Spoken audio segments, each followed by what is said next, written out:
بسم اللہ الرحمن الرحیم الحمد للہ رب العالمین والصلاة والسلام علی سید الانبیاء والمرسلین سیدنا و نبینا و مولانا محمد وعلی آلہ و اصحابہ اجمعین اما بعد فاعوذ باللہ من الشیطان الرجیم بسم اللہ الرحمن الرحیم کنتم خیر امۃ اخرجت للناس تأمرون بالمعروف وتنہون عن المنکر وتؤمنون باللہ صدق اللہ العلی العظیم۔ محترم بزرگوں، عزیزوں اور بھائیوں، اس وقت پوری ملت اور خاص طور سے ملت اسلامیہ ہند کے اندر بے حسی کا بہت زیادہ مادہ پایا جاتا ہے۔ اپنی حیثیت کا احساس اور اپنی ذمہ داری کا ادراک بہت گھٹ گیا ہے، جس کی وجہ سے خرابیاں دن بدن بڑھتی چلی جا رہی ہیں۔ حالات نازک سے نازک تر ہو رہے ہیں، سیاسی اعتبار سے، سماجی اعتبار سے، معاشی اعتبار سے، معاشرتی اعتبار سے، کاروباری اور نجی زندگی میں ہر جگہ دقتیں، پریشانیاں اور الجھنیں روز بروز بڑھتی چلی جا رہی، لیکن نہ تو ہمیں ان کا احساس ہے، نہ ان کا علاج تلاش کرنے کی فکر ہے، نہ اس سلسلے میں اپنی ذمہ داریوں کو محسوس کرنے کا ہمیں کوئی خیال آتا ہے۔ اسی وجہ سے جہاں جو بگاڑ ہے وہ بڑھتا جاتا ہے، اس میں کوئی کمی نہیں ہے۔ ظاہر بات ہے کہ اب اس امت کو سنبھالنے کے لیے نہ آسمان سے فرشتے نازل ہوں گے، نہ نبی کریم صلی اللہ علیہ وسلم کے بعد کوئی نیا نبی آئے گا۔ ہمارے معاشرے میں جو ذمہ دار ہے، ہر ایک کو اپنی اپنی سطح پر اپنی ذمہ داری کو ادا کرنا ہوگا، اور نبی کریم صلی اللہ تعالی علیہ وسلم نے اس کی طرف ہمیں متوجہ بھی فرما دیا ہے۔ کلکم راع وکلکم مسئول عن رعیتہ، تم میں کا ہر شخص ذمہ دار ہے اور ہر ایک سے اس کے ماتحت کے بارے میں پوچھا جائے گا، سوال کیا جائے گا۔ فالامام راع، امام جو تمام لوگوں کا سربراہ ہے وہ بھی ذمہ دار ہے، اور اس سے بھی اپنے ماتحت کے بارے میں سوال کیا جائے گا۔ اسی طرح گھر کا جو بڑا ہے وہ اپنے گھر والوں کا ذمہ دار ہے، بیوی اپنے گرہستی کی ذمہ دار ہے، ملازم اپنے آقا کے مال و متاع کا، اس کی چیزوں کا ذمہ دار ہے، گھر کا سرپرست اپنے بچوں اور اہل خانہ کی نگرانی کا ذمہ دار ہے۔ لیکن اس وقت یہ احساس ہمارے اندر سے نکلتا چلا جا رہا ہے، جس کی وجہ سے برائیاں بڑی تیزی کے ساتھ پھیل رہی ہیں۔ جو ہمارے دینی فرائض ہیں نہ ان کی طرف توجہ ہے، نہ جو خرابیاں ہیں معاشرتی اور دینی ان کے مٹانے کی فکر ہے۔ روز کوئی نہ کوئی نئی پریشانی سامنے آتی ہے۔ مثال کے طور پر آج کل سننے میں یہ آ رہا ہے کہ نوجوان بچوں کے اندر جوا اور نشہ کی وبا بہت تیزی سے پھیل رہی ہے۔ نشہ کے بارے میں یا جوا کے بارے میں اللہ تعالیٰ نے قرآن پاک میں بہت واضح طور سے ارشاد فرمایا ہے انما الخمر والمیسر والانصاب والازلام رجس من عمل الشیطان لعلکم فاجتنبوه لعلکم تفلحون انما يريد الشیطان ان یوقع بینکم العداوة والبغضاء ویصدکم فی الخمر والمیسر ویصدکم عن ذکر اللہ وعن الصلاة فہل انتم منتہون۔ اللہ تعالیٰ فرماتے ہیں انما الخمر شراب یعنی نشہ، والمیسر یعنی جوا، من عمل الشیطان شیطان کے کام ہے، فاجتنبوہ اس سے بچو، اس سے پرہیز کرو، لعلکم تفلحون تاکہ تم کامیاب ہو۔ انما یرید الشیطان ان یوقع بینکم العداوة والبغضاء فی الخمر والمیسر، شیطان تو چاہتا ہی ہے کہ جوا اور نشے کے ذریعے تمہارے درمیان آپس میں لڑائیاں اور جھگڑے پیدا کرے، وَيَصُدَّكُمْ عَنْ ذِكْرِ اللَّهِ وَعَنِ الصَّلَاةِ اور تم کو اللہ کی یاد سے روک دے اور نماز سے غافل کر دے، فَهَلْ أَنْتُمْ مُنْتَهُونَ اب بھی باز آؤ گے، رکو گے؟ یہ انداز اللہ تعالیٰ کے خطاب کا، اس کی مضرتیں کیا ہیں، نقصانات کیا ہیں، اور یہ ساری کوشش، یہ پلان شیطان کا ہے، اور اس کا مقصد یہ کہ ان دو چیزوں کو مبتلا کر کے ملت اسلامیہ کو، مسلمانوں کو اللہ کی یاد سے اور نماز سے غافل کر دے۔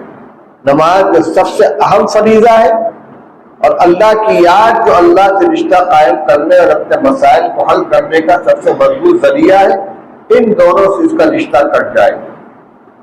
آج ہمارے معاشرے میں یہ چیز پھیل رہی، سننے میں آتا ہے بہت دنوں سے کہ نوجوان سگریٹ نوشی کے شکار ہو رہے ہیں، حقہ بازی چل رہی ہے، اور کل ہمارے بھتیجے نے موبائل کے اوپر ایک بوتل کی فوٹو دکھلائی سرخ رنگ کی، کوئی نیا مشروب چلا ہے، نام کیا ہے اس کا؟ اسٹک انرجی نام ہے، انرجی کا۔ اس پہ صاف لکھا ہوا ہے کہ یہ نشہ آور ہے، صاف لکھا ہوا ہے کہ بچے اور حاملہ عورتیں اس سے دور رہیں، صحت کو خراب کرنے والا، بیماری لانے والا، سب سے زیادہ عقل کو مفلوج کرنے والا یہ عمل ہے، لیکن پھیل رہا ہے۔ اس کے کچھ پہلے ٹھنڈی بیئر کے نام سے ایک نشہ آور چیز چلی تھی، اور لوگ سمجھانا چاہتے تھے کہ یہ نشہ نہیں ہے، بیئر تو شرابی کا نام ہے۔ شراب ایسی خرابی ہے کہ ایک بیماری، ایک خرابی ہزاروں خرابیوں کا ذریعہ بن جاتی ہے، عقل معروف ہو جاتی ہے، شہوت ابھرتی ہے، پھر غلط طریقے سے آدمی اپنی خواہشات پوری کرتا ہے، غلط رشتے جوڑتے ہیں، حرام کاریاں ہوتی ہیں، اور نہ جانے کیا کیا اس کی وجہ سے فسادات پیدا ہوتے ہیں۔ ہمارے گھر کے بڑوں کی یہ ذمہ داری ہے کہ اپنے بچوں کے عمل کے اوپر نگاہ رکھیں۔ سگریٹ نوشی ہو رہی ہے، حقہ چل رہا ہے، اور یہ انرجی والا جو مشروب ہے اس کو پیا جا رہا ہے، بازاروں میں بک رہا ہے۔ کیوں بازار میں فروخت ہو رہا ہے؟ مسلم معاشرے میں، مسلم محلے میں جس دکان کے اوپر یہ چیز فروخت ہو رہی ہے، ہمارے ذمہ دار لوگ جا کر اس کو روکتے کیوں نہیں کہ ہمارے محلے میں یہ چیز نہیں بکے گی؟ کبھی کبھار سننے میں آتا ہے کہ کسی بستی کے اندر شراب کی دکان کھلی تو وہاں کی عورتیں احتجاج کرتی ہیں، جا کر چڑھائی کرتی ہے کہ دکان بند کرو، اور دکان بند ہوتی ہے۔ کہ ہمارے یہاں سب چل رہا ہے، کیوں؟ اس لیے کہ ہمیں ایک دھن ہے، صبح سے اٹھے تو رات تک صرف کمانے کی فکر ہے، سوائے کمانے کے کسی چیز کی فکر نہیں۔ رات کو سوئے تو اسی کو سوچتے ہوئے، اور صبح کو بیدار ہوئے تو اسی کو سوچتے ہوئے، ساری فکر، ساری سوچ، ساری انرجی اسی میں خرچ ہو رہی ہے۔ گویا دنیا میں ہم صرف پیسہ کمانے کے لیے اور کھانے اور خرچ کرنے کے لیے پیدا ہوئے اور ہمارا کوئی کام ہی نہیں. یہ امت مسلمہ ہے، اس کا کام تھا دنیا میں بھلائی کو پھیلانا اور برائی کو مٹانا. ابھی جو آیت میں نے پڑھی ہے اللہ جل شانہ یہی ارشاد فرماتا ہے کنتم خیر امت، تم بہترین امت ہو، اخرجت للناس، تمہیں پیدا کیا گیا ہے لوگوں کو نفع پہنچانے کے لیے. تأمرون بالمعروف وتنہون عن المنکر، تمہارا کام کیا ہے؟ اچھی باتوں کا لوگوں کو حکم دینا اور بری باتوں سے لوگوں کو روکنا. وتؤمنون باللہ، اور خود اللہ پر ایمان لانا. اس کے دائرے ہیں سب سے پہلے اپنے گھر کا جائزہ لیا جائے. ہمارا بچہ کسی خرابی میں تو مبتلا نہیں، کسی غلط عادت کا تو شکار نہیں ہو رہا. مسلمان کی اولاد ہے، نماز پڑھتا ہے کہ نہیں پڑھتا ہے. اور اس سے پہلے یہ دیکھنا ہے کہ ہم نے اپنی ذمہ داری کتنی ادا کی ہے. بچے کو دینی تعلیم دلائی ہے، قرآن پڑھنا سکھایا ہے، اس کو ضروری مسائل بتلائے ہیں، نماز پڑھنے کی تعلیم دی ہے، اس کو پاکی ناپاکی کے مسئلے جانتا ہے. ایک مسلمان کے کیا عقیدے ہونے چاہیے وہ عقیدہ جانتا ہے؟ نہیں. بہت شوق ہے، بچہ 3 سال 3.5 سال کا ہوا، اس کا کسی انگلش میڈیم اسکول میں داخلہ کرا دیا، کسی کنڈر گارڈن میں کرا دیا، نرسری اسکول میں کرا دیا. اب پھر ہمیں کوئی فکر نہیں ہے، ہم مطمئن ہو گئے بچے کو پڑھا رہے ہیں. لیکن اس کی تعلیم کیا ہو رہی ہے؟ وہ صرف انسان نہیں، ایک مسلمان کا بچہ ہے اور سادہ صفحہ لے کر وہ پیدا ہوا ہے. جیسی تحریر اس پر لکھی جائے گی ویسی تحریر ہوگی. سب سے پہلی ذمہ داری والدین کی ہے کہ اپنے بچے کی دینی تربیت کریں، تعلیم کی لائن سے بھی تربیت کی لائن سے بھی. اچھی تعلیم دلائیں، دینی تعلیم دلائیں اور اس کے ساتھ گھر میں اس کی نگرانی کریں. جھوٹ تو نہیں بولتا، غیبت تو نہیں کرتا، کسی کی تکلیف تو نہیں پہنچاتا، کوئی غلط عادت تو مبتلا نہیں ہے، چوری تو نہیں کرتا. قدم قدم پر اس کی نگرانی کی جائے. اس طرح جو تربیت حاصل کرے گا اس کا مزاج بنے گا، پھر اس کو ہم جس راستے پر چاہیں گے چلا لیں گے. لیکن اگر ہم صبح کو اٹھے اور کارخانے میں چلے گئے، آفس میں چلے گئے، دفتر میں چلے گئے، گدی میں چلے گئے، بیٹا کیا کر رہا ہے؟ ماں نے ڈریس تیار کرا دیا، بستہ دے دیا اور اس کو پہنچا دیا کہ اسکول آیا، اپنا کام کر رہا ہے، ہمیں کوئی فکر نہیں ہے. یہ بچہ جب بڑا ہوگا تو بوجھ بنے گا، ایمان سے عاری ہوگا، اخلاق اسلامیہ سے عاری ہوگا. سب سے پہلی ذمہ داری اس کی تربیت کی. پھر اس کے بعد یہ تو خطرناک زندگی ہوتی ہے نوجوانی کی، آغاز کی. اس میں امنگیں بھی ہوتی ہیں، جذبات بھی ہوتے ہیں، شوق بھی ہوتا ہے، خواہشات بھی ہوتی ہیں. اس وقت ان کا قدم بچلنے نہ پائے. موبائل دے دیا، ملٹی میڈیا موبائل ان کے ہاتھ میں آ گیا، قیمتی کیا کر رہے ہیں، کہاں سے رابطہ ہے، کیا پڑھ رہے ہیں، کیا دیکھ رہے ہیں، پرواہ نہیں. ہم اپنے کام سے لگے ہوئے ہیں. جب اپنے گھر کے اندر امر بالمعروف اور نہی عن المنکر نہیں کر پائیں گے، اپنے ماتحتوں کو اچھی بات کا حکم نہیں دے پائیں گے، بری باتوں سے نہیں روک پائیں گے، تو باہر کیا کریں گے؟ یہ تو پورے معاشرے کی ذمہ داری تھی. ہر مومن کا دوسرے مومن کے ساتھ یہ تعلق ہے کہ کوئی غلط چیز دیکھے تو محبت سے اس کو سمجھائے، اچھی بات اس کو تلقین کرے. یہ جنگل کی زندگی نہیں ہے کہ ہر درندہ اپنی کھال میں مست ہے. یہ معاشرہ ہے. معاشرہ کہتے ہی اس کو، معاشرہ کے معنی مل جل کر زندگی گزارنا. عشرت کے معنی زندگی اور معاشرہ کے معنی آپس میں زندگی گزارنا، ایک دوسرے کے دکھ درد میں شریک ہونا، ایک دوسرے کی پریشانی کو دیکھنا، ایثار سے کام لینا، دوسرے کو نفع پہنچانے کی کوشش کرنا، دوسرے کی خیر خواہی کرنا. یہ مسلمان کی ذمہ داری ہے. جریر بن عبداللہ بجلی رضی اللہ تعالیٰ عنہ فرماتے ہیں کہ میں رسول اللہ صلی اللہ علیہ وسلم کی خدمت میں حاضر ہوا. میں نے کہا یا رسول اللہ میں آپ سے بیعت ہونا چاہتا ہوں، اسلام قبول کرنا چاہتا ہوں. آپ نے مجھے جہاں کلمہ پڑھایا مجھے اس سے اقرار لیا، فرمایا اس کا بھی اقرار کرو. وَالنُّصْحُ لِكُلِّ مُسْلِمٍ، ہر مسلمان کے ساتھ خیر خواہی کروں گا، دینی اور دنیاوی اعتبار سے جو اس کے حق میں بھلا ہے اس کو بتاؤں گا، اس کے لیے کوشش کروں گا۔ یہ ایک مسلمان کا دوسرے مسلمان کے اوپر حق ہے۔ ایک روایت میں رسول اللہ صلی اللہ علیہ وسلم نے ارشاد فرمایا للمؤمن علی المؤمن ست خصال، ایک مسلمان کا دوسرے مسلمان کے اوپر 6 حق ہے۔ حق اسی چیز کو کہتے ہیں کہ جس کا ادا کرنا ضروری ہو اور اس پہ کوتاہی ہو تو باز پرس کی جائے۔ ایک مسلمان کا دوسرے مسلمان کے اوپر 6 حق ہے۔ جب اس سے ملاقات ہو تو اس کو سلام کرے، جب وہ بیمار ہو تو اس کی عیادت کے لیے جائے، جب اس کا انتقال ہو جائے تو اس کے جنازے میں شرکت کرے، اسے چھینک آئے اور وہ الحمدللہ کہے تو اس کے جواب میں یرحمک اللہ کہے۔ اسی میں ایک بات کی فرمائی یمسح لہ اذا غاب و اذا حضر، ایک مسلمان دوسرے مسلمان کا بھلا چاہے، اس کی خیر خواہی کرے، اس کے سامنے بھی اور اس کے پیٹ پیچھے بھی۔ اصل خیر خواہی یہی ہے کہ اس کی دنیا کے ساتھ اس کی آخرت بنانے کی کوشش کرے۔ بھوکے کو کھانا کھلا کے یہ بھی خیر خواہی ہے، بیمار کو اسپتال پہنچا دیا، اس کا علاج کرنے میں مدد کر دی، کسی پریشانی میں اس کا ساتھ دے کے یہ بھی خیر خواہی ہے۔ کوئی مسئلہ سامنے آیا تو اچھا مشورہ دے کے یہ بھی خیر خواہی ہے۔ لیکن اصل خیر خواہی یہ ہے کہ اگر وہ کسی ایسے عمل میں مبتلا ہے کہ جو اس کے انجام کو خراب کرنے والا ہے، اس کی اولاد کو بگاڑ رہا ہے، اس کے گھر کا ماحول خراب کر رہا ہے، اس کی دینی زندگی کو متاثر کر رہا ہے، وہاں پر ان کو سمجھایا جائے۔ اس کو آپ نے مسلمان کا حق قرار دیا، یمسح لہ اذا غاب و اذا حضر، ایک مسلمان کا دوسرے مسلمان کے اوپر یہ حق ہے کہ اس کی خیر خواہی کرے۔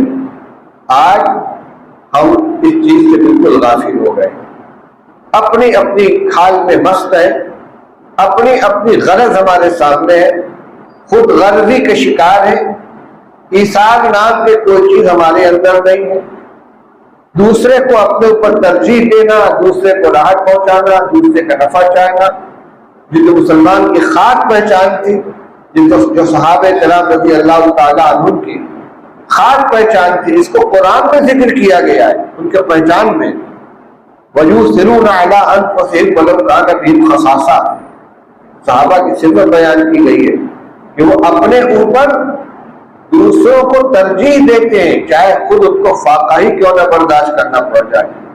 اٹھا کے پڑھیے سیرت کی کتابیں، حکایات صحابہ اٹھا کے دیکھیے، بے شمار واقعات ہیں۔ خود گھر میں بھوکے مہمان کو کھانا کھلا رہے ہیں، مہمان آگے آئے، بچوں کو بھوکا سلا دیا، دسترخوان پہ کھانا لا کے رکھا، چراغ جلانے کے بہانے اٹھے اور اسے بجھا دیا، اور مہمان کے سامنے بیٹھ کر منہ چلا رہے، چپڑ چپڑ کی آواز بنا رہے تاکہ مہمان یہ سمجھے کہ یہ کھانا کھا رہے، اور خود بھوکے رہ کے مہمان کو کھلایا۔ اسی پر یہ آیت نازل ہوئی کہ اگلے دن صبح رسول اللہ صلی اللہ علیہ وسلم نے فرمایا کہ اللہ تعالیٰ کو تمہاری رات کی ادا بہت پسند آئی، تو یہ آیت نازل فرمائی یؤثرون علی انفسہم ولو کان بہم خصاصہ۔ حکایات صحابہ میں واقعات لکھے کہ میدان جنگ میں زخمی پڑے ہوئے ہیں، آخر وقت میں پیاس کی شدت ہوتی ہے، ایک صاحب پانی کا مشکیزہ لے کر زخمیوں کے اندر ٹہل رہے، کوئی پیاسا ملے تو اسے پانی پلا دیں، کسی نے پانی کے لیے اشارہ کیا، اس کے پاس پہنچے، بغل سے کراہنے کی آواز آئی، وہ بھی پیاسا تھا، اشارہ کرتے پہلے اسے پلاؤ، وہاں پہنچے تو اس کے بغل سے ایک آواز آ گئی زخمی کی، اشارہ کرتے پہلے اس کو پلاؤ، جب تک کہ اس کے پاس پہنچے اس کی روح پرواز کر گئی، لوٹ کر دوسرے والے کے پاس آئے، وہ بھی اللہ کو پیارا ہو گیا، پہلے والے کے پاس پہنچے جو ان کا عزیز تھا وہ بھی انتقال کر چکا تھا۔ ایسے وقت میں یہ ایثار کی صرف ختم ہو گئی ہمارے اندر، ہم ایک پیسے کا ایثار کرنے کے لیے تیار نہیں، بھائی بھائی میں جھگڑا ہے، پڑوسی پڑوسی میں جھگڑا ہے، اجنبی ہیں ان کے ساتھ ہمارا کوئی معاملہ ہے، وہ چاہتا ہے کہ ہمارے معاملات کی صفائی ہو جائے، ہمیں اپنا حق مل جائے، دونوں چین سے رہیں، لیکن یہ لٹکائے ہوئے ہیں، پتہ نہیں کیا مزہ اس میں آتا ہے، لٹکائے ہوئے حل نہیں کرنا چاہتے، یہ خود غرضی ہے، ایذا رسانی ہے۔ بھائیو، جب تک ہم اپنے ماحول کو نہیں بدلیں گے اللہ کے رحم کو توجہ ہونے والی نہیں۔ کرو مہربانی تم اہل زمین پر، خدا مہربان ہوگا عرش بری پر۔ ارحموا من فی الارض یرحمکم من فی السماء۔ زمین والوں پر رحم کرو، آسمان والا تم پر رحم کرے گا۔ ہم جیسا معاملہ اللہ کی مخلوق کے ساتھ کریں گے، اللہ کا معاملہ ویسا ہی ہمارے ساتھ ہوگا۔ الخلق عیال اللہ وَأَحَبُّ الْخَلْقِ إِلَى اللَّهِ أَحْسَنُهُمْ إِلَىٰ عِيَالِهِ۔ حدیث ہے کہ ساری مخلوق اللہ کا کنبہ ہے، اللہ کو سب سے زیادہ محبوب وہ لوگ ہیں کہ جو اللہ کے بندوں کے ساتھ سب سے زیادہ اچھا سلوک کرنے والے ہیں۔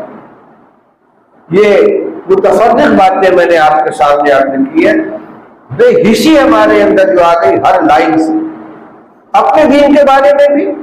رمضان مبارک گزرا ہے، وہی مسجدیں جو فل رہتی تھی، آج ایسا بھی ہوتا ہے کہ پہلی صف مکمل نہیں ہو پاتی ہے جماعت شروع کرنے کے لیے، دیکھنے میں آتا ہے۔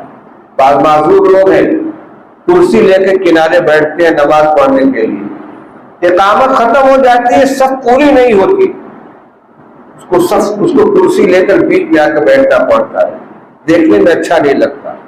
ایک صف مکمل نہیں ہو رہی ہے مسجد کی جماعت شروع ہو سکتی، تو وہی مسجد رمضان مبارک کے اندر 3 4 صفیں ہو رہی ہیں۔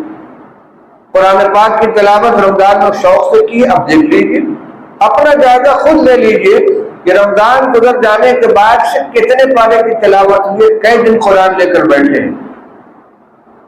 دینی بے حسی، ہماری بندگی کا رشتہ کمزور ہو گیا، یہ اللہ تعالیٰ کی خدائی رمضان کے لیے اٹھا کر رکھ دی گئی۔ یا ہم اللہ کی رحمتوں اور اس کی مدد کے محتاج نہیں ہیں۔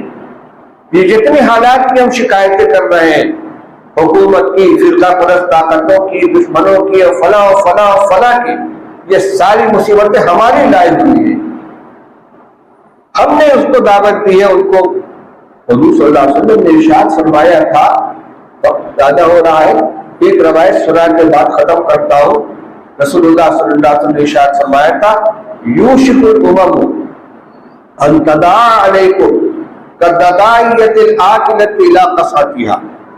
ایک وقت وہ آئے گا کہ ساری دنیا کی قومیں تمہارے خلاف، تم کو نقصان پہنچانے کے لیے، تم کو تباہ کرنے کے لیے آپس میں ایک دوسرے کو دعوت دیں گی، تمہارے خلاف سب ایک ہو جائیں گے۔ جیسے کہ کھانے کی دعوت دینے والی جماعت اپنے ساتھیوں کو بلاتی، آؤ یہ لذیذ ہے، یہ بہت بڑھیا ڈش ہے، یہ لے لو۔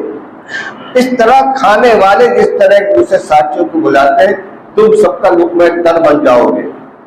صحابہ نے پوچھا، یا رسول اللہ، کیا ہم اس وقت تعداد کے اعتبار سے بہت تھوڑے ہوں گے؟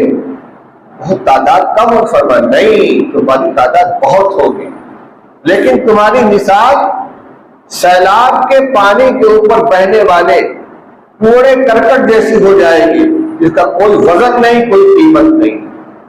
اس وقت کیا ہوگا؟ حدیث سنیے اور حالات کو ان کو تطبیق دیجیے۔ فرمایا اللہ تعالیٰ تمہارے دشمنوں کے دل سے تمہاری ہیبت نکال دیں گے اور تمہارے دلوں میں بزدلی پیدا کر دیں گے، خوف پیدا کر دیں گے۔ ایک پتا کھڑکتا ہے، ہم کانپ اٹھتے ہیں، یا کیا ہو گیا، یہ کیسی آواز ہے۔ تمہارے دشمنوں کے دلوں سے اللہ تعالیٰ تمہارے لوگ نکال دیں گے اور تمہارے دلوں میں بزدلی پیدا کر دیں گے۔ صحابہ نے پوچھا، یا رسول اللہ یہ کیوں ہوگا؟ فرمایا دنیا کی محبت اور موت کا خوف، یہ دو چیزیں ہوگی۔ آج ہے کہ نہیں یہ چیز؟ دنیا کی محبت، صبح سے لے کے شام تک بس پیسہ، کمائی، کاروبار۔ بچہ کیا کر رہا ہے گھر میں، عورتیں کیا کر رہی ہیں، نماز ہو رہی ہے کہ نہیں، تلاوت ہو رہی ہے کہ نہیں، کون کون سی غلط عادتیں گھر میں پنپ رہی ہیں، آپس میں ایک دوسرے کے ساتھ سلوک کیسا ہو رہا ہے، ایک دوسرے کا ادب کر رہے ہیں کہ نہیں، حق ادا کر رہے ہیں کہ نہیں، بچے تعلیم حاصل، کچھ نہیں، بس کاروبار زیادہ سے زیادہ ترقی کرنا چاہیے، حرص ہے، ہوس ہے۔ جب تک اس صورتحال کو نہیں بدلیں گے، اللہ کی مدد ہمارے ساتھ شامل حال نہیں ہے۔ توبہ کریں، نمازوں کا اہتمام کریں، اپنے گناہوں کا ادراک کریں، زندگی میں تبدیلی لے آئیں، اللہ کی راہیں اپنی کھلی، آثار و نشان سب قائم ہیں، اللہ کے بندوں نے لیکن اس راہ پہ چلنا چھوڑ دیا۔ جب سر میں ہوائے طاعت تھی، سر سبز شجر امید کا تھا، جب سر عصیاں چلنے لگی اس پیڑ پہ پھلنا چھوڑ دیا۔ اللہ تعالی ہمیں اپنی ذمہ داریوں کا احساس عطا فرمائے اور ہمیں عمل کرنے کی توفیق عطا فرمائے۔ وآخر دعوانا الحمدللہ رب العالمین۔